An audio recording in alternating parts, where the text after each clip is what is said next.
Assalamu alaikum. Once again, welcome to the class. Dear students, پننې کلاس کې به زه تاسو ته د انګلیش هغه سنټنسز درښایم کوم چې موږ په روزمره ژوند کې استعمالوو. بسم الله الرحمن الرحیم. Go لاړ شه. Go لاړ شه. که تاسو چاته وایئ چې لاړ شه تاسو به ورته په انګلیش کې وایئ go. Come راځه. Come راځه.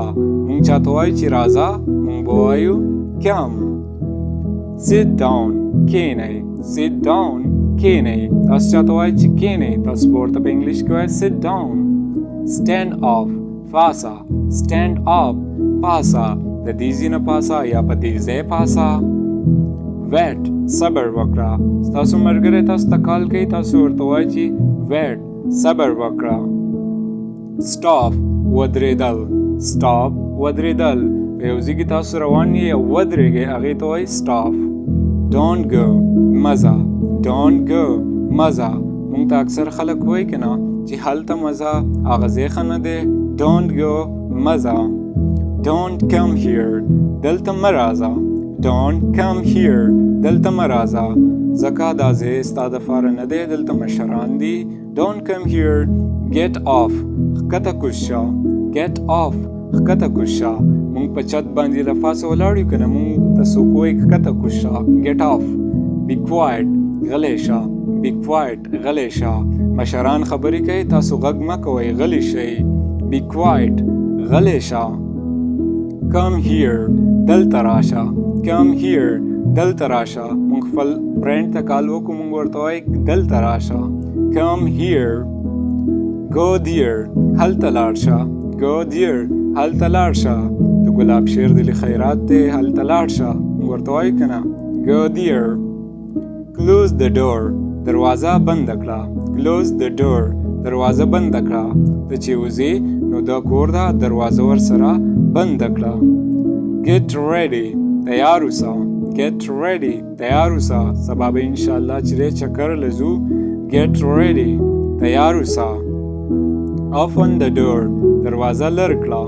Open the door دروازه لر کړه. مونږ چاته وایو که نه چې دروازه لر کړه مونږ ورته وایو چې open the door. Iron my dress زما جامې استری کړه. مونږه په کور کې فیملی ته وایو چې زما جامې استری کړه مونږ ورته وایو iron my dress. Help me in house chores د کور په کارونو کې را سره مرسته وکړئ. Help me in house chores د کور په کارونو کې را سره مرسته وکړئ. Sweep the floor غولی جارو کړه. Sweep the floor غولی جارو کړه. مونږ چاته وایو غولی جارو کړه مونږ به وایو sweep the floor. Move the floor فرش پاک کړئ. Move the floor فرش پاک کړئ. مونږ چاته وایو چې فرش پاک کړئ مونږ به وایو چې move the floor. Tidy off your closet خپله المارۍ په ترتیب کړئ. Tidy off your closet خپل المارۍ په ترتیب کړئ. Get ready for school د سکول دپاره تیار شئ یا د ښوونځي دپاره تیار شئ. Get ready for school. Shut the door after you چې ځې دروازه بنده کړه. Shut the door after you چې ځې دروازه بنده کړه. Go to sleep ویده شه. Go to sleep ویده شه. مونږ چاته وایو که نه چې ډېر ناوخته دی وده شه مونږ به وایو چې go to sleep وده شه.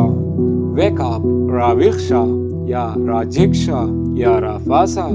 Wake up راویښ شه. مونږ چاته وایو رافاسه سهار کې wake up. Make my bed زما بستره جوړه کړه. Make my bed زما بستره جوړه کړه. مونږ چاته ووایو که نه چې زما بستره جوړه کړه په قار ورته وایو make my bed. Listen to me زما خبره واوره. Listen to me زما خبره واوره چې زه څه وایم د هغې نه څه اصیل کا. Stop playing game لوبه بنده کړئ. Stop playing game لوبه بنده کړئ. مونږ چاته وایو لوبه بنده کړئ وایو به stop playing game. Don't tease him هغه مه خفه کوه. Don't tease him هغه مه خفه کوه. ولې ماشوم دی تاسو ورته قارېږئ. Don't tease him. Wait outside بهر انتظار وکړئ. Wait outside بهر انتظار وکړئ. مونږ په آفس کې یو څوک راشي مونږ ورته وایو wait outside بهر انتظار وکړئ. Get out of the room د کوټې نه بهر شه. Get out of the room د کوټې نه بهر شه یا د کمرې نه بهر شه.